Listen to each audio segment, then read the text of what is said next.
So here's my video for homework number 3. First problem 324.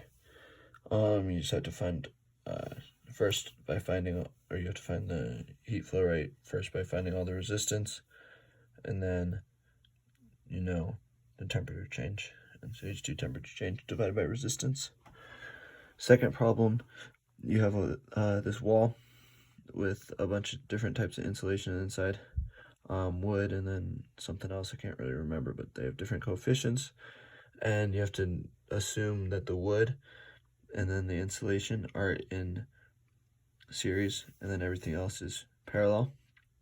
And so you just take a subset of that area to find the resistance in that subset of an area, and then at the end multiply it all by the total amount of area to convert for the total resistance of the wall.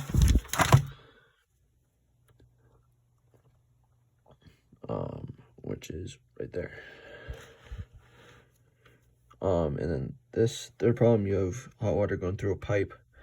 You have to not only assume the resistance of the cylinder, the inside of the cylinder, but also assume radiation, which increases the H value, which then decreases the radiation 2 on the outside of the pipe.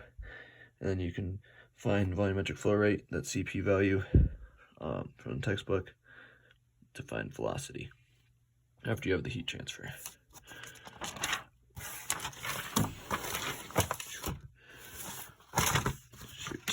Finally,